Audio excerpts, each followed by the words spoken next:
Pittsburgh. Chris, you're on the Savage Nation. Hey, good afternoon. Go ahead, please. Yeah, I'm a former Army helicopter pilot, and I'm definitely not an Obama fan by any means, but I think we need to get some facts straight. Under Special Ops Command, pretty much all the insertions and 99% of the flying is done by Army helicopters under a Special Ops group that's based in 2 different bases in the States. If you ever seen Black Hawk Down, that'd give you a good example. Those helicopters that were used in that movie were the actual Special Ops helicopters. All right, so you answered question number 1, which was why was an Army pilot flying it? It's because it's always an Army pilot. Is that true? Yes, and they go through the... No, I want to clear the air. I'm an amateur in this area, or not an expert. So number 1 question, there are no SEAL pilots? There may be a pilot that used to be a SEAL, but SEALs are ground troops. I don't know if any of them have been trained in All right, fair enough. What about putting all of them in one Chinook, slow-flying Chinook? Did that make sense? Is that standard? Not necessarily. I do know from some of the debriefs that's been putting out that they were shot down leaving the site. They had been taken in to deal with some Rangers that were caught in a firefight, and the helicopter was actually shot down departing. There could be numerous reasons why. I know that, during the Bin Laden mission that one of the helicopters got, it wrecked, and so there were a fair amount of troops that were on one helicopter departing. So, situationally, there's many reasons why. Yes, the ideal situation is you don't want that many of one unit on an aircraft, especially somebody that's... Well, let's start with the ugly fact that more SEALs died in this one incident than in the history of the whole SEAL, the history of the SEALs. So, therefore, somebody made a huge error in calculation, I would think. And let's put aside the pilot issue. I would think it would have made more sense to not put all the troops in one helicopter. And number 2, again, as a layman looking in, why a slow-flying Chinook as opposed to 3 fast attack helicopters? Well, I agree with you on having, who knows how many aircraft were in the area. But once again, getting back to the Army Special Ops, they go through, and this is going to tie into your use of aircraft. They are all trained and are just basically SEALs in the air, so to speak. These guys are professional aviators that are in the unit for life. It's a very, very close-knit... All right, I accept that. I accept that the first question of mine has been answered. Why not a SEAL pilot? The answer is because basically it's always a Ranger or an Army pilot. The next question is who decided to put all the eggs in one basket? We still don't have an answer to that question. And number 3, why a Chinook as opposed to a fast-flying attack helicopter? For Army aircraft, believe it or not, Chinook is actually the fastest helicopter. The Apache, the Black Hawk, and the Chinook are all the primary means of transportation. An Apache is a gun platform, and it can only handle 2 pilots. There's nowhere to carry any people. So it couldn't be an Apache. It couldn't have been any other helicopter but a Chinook? The Chinook's the fastest helicopter. It's just a large troop carrying, but it has the max power. It's just a large helicopter. That's what people... Yeah, but the bottom line is it was shot down, so the thinking was faulty at some point. So given that it's the only one for the job, why didn't they use 3 of them? I can't answer that question, but I will say that anything is can get shot down. I mean, does it strike you as odd that they were all members of SEAL Team 6, the very unit that killed Osama bin Laden? Well, what cracks me up is that the media, every time you see anything on any news station, the first thing out of the mouth after they say that unfortunately 22 SEALs got killed is that this was the same unit that killed Osama bin Laden. And these guys are professionals, and I guarantee you that they, having worked with them and knowing a few of them, that they are very, very close-knit and that they take their reputation seriously. And they don't wait. Again, I'm a layman, so correct me if I'm mistaken, but it was the same SEAL team unit, not the same men. It's irrelevant. Well, you're saying it's irrelevant. Why is it irrelevant?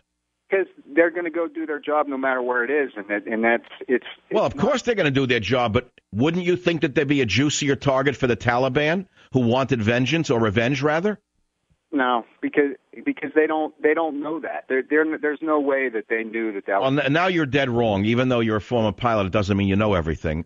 The fact of the matter is the Taliban is boasting that they penetrated the Afghan military and they had inside information. So, I mean, just because you say it doesn't mean it's not so. And also, I'm quite concerned, by the way, at the cavalier attitude you're taking as a former pilot, that this is sort of business as usual. I got to tell you, man, obviously you're a layman, never been in anybody can get shot down at any given time. And well, I understand that, but when have you seen this many SEALs die in one incident? Ever? Probably World War II. Okay, but we're not in World War II. The issue is today. The issue is an incompetent command structure. The issue is an incompetent commander-in-chief. The issue is a Defense Department chairman who hasn't even said one word about the death of so many members of a SEAL unit. And the American people are asking the question, not so much because it's a media question, but because common sense dictates asking why were they all in one helicopter? And two, is it simply coincidental that they were members of the same unit that took down Osama bin Laden? Even the Taliban are saying it isn't coincidental, that they penetrated the Afghan military. They knew they were there. So, therefore, there may be more to this than meets the eye. I'll be right back. Savage.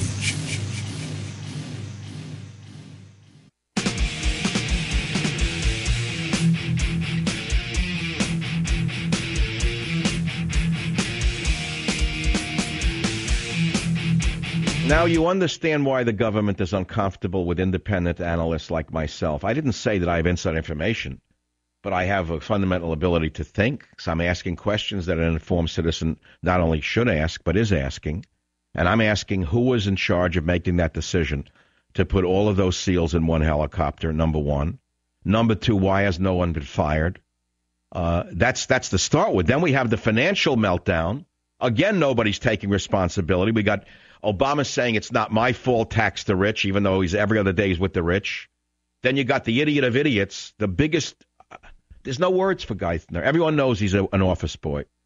Everybody knows that Geithner is an office boy for people who are making billions of dollars on Wall Street. Everyone knows that. The guy looks it, he sounds it, and he is it. Now this just comes out a minute ago. You ready for this? Remember the fairness doctrine that we thought was put to rest? A new FCC commissioner, one of them, warns of a backdoor way into the fairness doctrine. There could still be an effort to finding a backdoor to eliminate Michael Savage and others in talk radio. A proposal that would give the federal government the ability to make sure broadcasters serve their communities could also be used to wedge in principles of the fairness doctrine. The government could be compiling data as to what kind of content you were airing and whether the government thought that was appropriate content. You hear this? The government has to decide whether it's appropriate content? You mean I'm criticizing Geithner, so he says that's inappropriate content? Or I'm criticizing some doofus in the military for this decision, so he says, oh, hey, get him off the air, that's inappropriate content? That's communism, Johnson. That's totalitarian. Past the fairness doctrine, I'm coming out of retirement and I'll have 10 million people marching around America. How's that? You try to pull this one, I'll organize 10 million people with everybody else in radio. It could be political speech, they say. It could be shows on baking or gardening. But we don't know where the government is headed. This is your government at work. This is your government at work. But the worst of your foes is the sun overhead. You must wear your helmet for all that is said. If he finds you uncovered, he'll knock you down dead, and you'll die like a fool of a soldier. Fool, fool, fool of a soldier. When first under fire and you're wishful to duck, don't look nor take heed at the man that is struck. Be thankful you're living and trust to your luck, and march to your front like a soldier. Front, front, front like a soldier. And when you're wounded and left on Afghanistan's plains, and the women come out to cut up what remains, just roll on and go to your God like a soldier. Go, go, go like a soldier. Go, go, go like a soldier. Go, go, go like a soldier. Soldier of the Queen. Those are a few little pieces from Rudyard Kipling's The Young British Soldier. Afghanistan, the Graveyard of Empires. Pennsylvania Tex, you're on the Savage Nation. Yeah, I would like to kind of clear up some muddy water on this Navy SEAL atrocity. It really breaks my heart because I knew some of those boys that were on that chopper. And one thing, the Navy SEALs hardly ever use a Chinook to go into a combat situation. One, even though that pilot that was just on there a little while ago said that they are fast, they are sluggishly slow on a turn. Their missile engagement is horrifyingly bad compared to the Black Hawk or the Hilo helicopter, which is a preferred helicopter they use. Its capability is not adequate. It's a humongous target. And now, so you're taking a different side. You're taking a little bit more towards my cynical viewpoint about. They came back home. I spent 12 months over in Iraq just recently. I'm with a Ranger battalion. I won't say the name or nomenclature. But Tex, is it in your mind unusual to put all these troops in one helicopter to begin with? It's beyond unusual. My last operation I did, because I'm a sniper with the Rangers, and I have, not just from shooting, I do a lot of surveillance, and we do a lot of information gathering. And you never see them in that bulk. They're always either, if they're going into a hot zone and a rapid intervention, they're going to ride on Kiowa strike helicopters with benches on the side. And they do what all right. So somebody is confirming Michael Savage's suspicion that there was a command decision that cost the lives of these SEALs. I also allege that there may be a double A.